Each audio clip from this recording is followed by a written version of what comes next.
السلام عليكم. يقول الإسلام إن من الفطرة التي أودعها الخالق في الإنسان شعور هذا الإنسان بالإرادة الحرة في الأفعال التي تقع تحت اختياره، وأن هذه الإرادة الحرة عدل إلهي ليتحمل الإنسان نتائج اختياراته فيثيبه الله إن أحسن ويعاقبه إن أساء. ويقول الإلحاد لا خالق ولا فطرة ولا روح، بل نحن عبارة عن مادة فقط مجموعة من الذرات. قيل للملحدين: فكيف تفسرون حقيقة أن الإنسان يجد من نفسه حرية الاختيار في أفعاله، يشتري أو لا يشتري، يتكلم أو لا يتكلم، يكتب أو لا يكتب؟ الذرات التي يتكون منها الإنسان لا وعي لها ولا اختيار، إنما تتبع قوانين كيميائية حيوية معروفة. فإن كان الذي يحكمنا هو مادية هذه الذرات، إن كانت أفعالنا هي نتيجة محضة لجينات ونبضات الخلايا العصبية التي أوجدتها الصدفة، فنحن لسنا إلا روبوتات مسيرة لتعمل أعمالا محددة. هل رأيتم روبوتا يختار بنفسه عملا غير الذي برمج عليه؟ وكذلك نحن حسب ماديتكم روبوتات لحمية كالروبوتات المعدنية. فكيف تفسرون الإرادة الحرة بعد هذا كله؟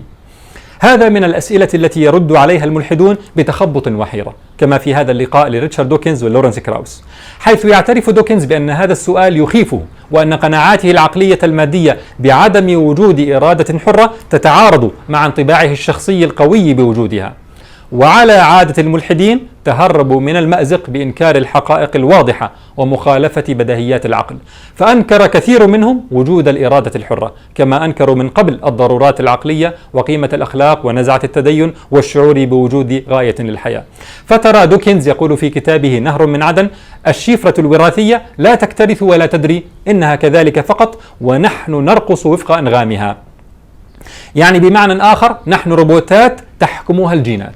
وترى عالم الأعصاب الملحد سام هاريس يؤلف كتابا بعنوان الإرادة الحرة، يقول في أوله: الإرادة الحرة وهم، ويصف الإنسان فيه بأنه بايوكيميكال بابت، أي دمية كيميائية حيوية، وهو ما تعبر عنه أيضا الصورة على غلاف كتابه.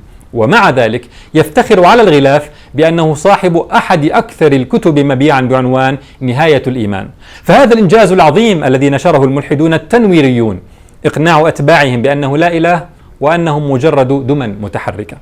وترى بروفيسور البيئة والتطور جيري كوين يكتب مقالا بعنوان أنت لا تمتلك إرادة حرة.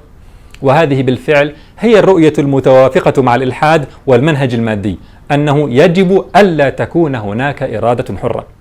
لكن هل بالفعل هرب الملحدون بإنكارهم هذا من المأزق، أم أنهم أوقعوا أنفسهم في بحر من التناقضات والأسئلة التي لا تنتهي؟ فإذا كان الإنسان فاقد الاختيار بالفعل، فما المبرر لمعاقبته إن أجرم وقتل وسرق واغتصب وعذب وفعل الشنائع كلها؟ لماذا نعاقبه وهو ضحية لجيناته التي تسيره رغما عنه؟ وإن كان صاحب الكرم والإيثار والتضحية مجبورا على أفعاله، فما المبرر للثناء عليه؟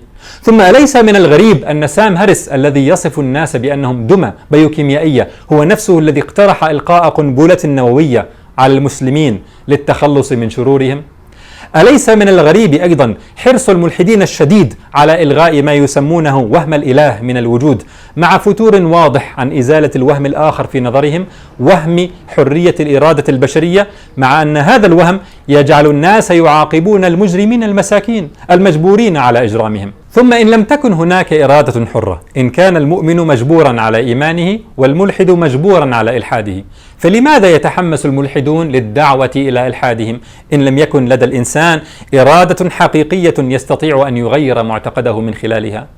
أليس من الطريف جدا أن يؤلف الملحدون كتبا ليقنعونا من خلالها بأنه لا وجود للإرادة الحرة، مع أن ذلك يعني أنه ليس هناك أي فعل عقلاني في تأليفهم هذا، وإنما حروف تم صفها بضغط تفاعلات بيوكيميائية، ومعلوم أنه ليس من أجندة هذه التفاعلات طلب الحق فضلا عن إصابته. وما قيمة التعلم إن كان الإنسان فاقدا للإرادة الحرة التي يختار من خلالها المعارف الصحيحة دون الباطلة، إن كان مدفوعا رغما عنه إلى نتائج محددة بغض النظر أهي صحيحة أم باطلة؟ أليس من المعلوم أن أصل كلمة عقل في اللغة العربية هو المنع؟ فعقل الإنسان يمنعه أن ينساق خلف أي شيء كالبهيمة. أفلا يكون الملحدون لذلك بلا عقول، لأنهم بإنكارهم للإرادة الحرة مدفوعون لما يفعلون دون شيء يحجزهم؟ أليس من المضحك بعد هذا كله أن يلقب الملحدون أنفسهم بالمفكرين الأحرار free thinkers، مع أنه في ظل إنكارهم للإرادة الحرة وإنكارهم للمسلمات العقلية كما بينا في الحلقة الخامسة، فإن الإنسان لا يمكن أن يكون مفكرا ولا أن يكون حرا.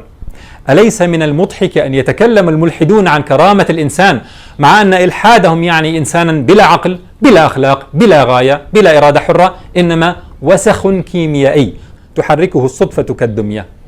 تساؤلات لا تنتهي تلطم وجوه الملحدين الذين أنكروا الإرادة الحرة وأنكروا الروح وادعوا أننا مادة مجردة وأن جيناتنا هي التي تسيرنا. لكن هنا تساؤل آخر مهم جدا. الملحدون حين فشلوا في تفسير الظواهر الفطرية غير المادية في ظاهرها كنزعة التدين والنزعة الأخلاقية والإرادة الحرة وتهربوا من دلالتها على وجود الخالق وفسروها بدلا من ذلك بالجينات، هل لديهم أي دليل علمي على تفسيرهم البديل هذا؟ أم أنه إيمان أعمى بمسألة غيبية لا دليل عليها، وهم يسدون به فجواتهم المعرفية؟ هل علماء الملحدين علميون في تفسيرهم هذا أم أنهم يخادعون أنفسهم والناس؟ هذا ما سنعرفه في الحلقة القادمة بإذن الله، والسلام عليكم.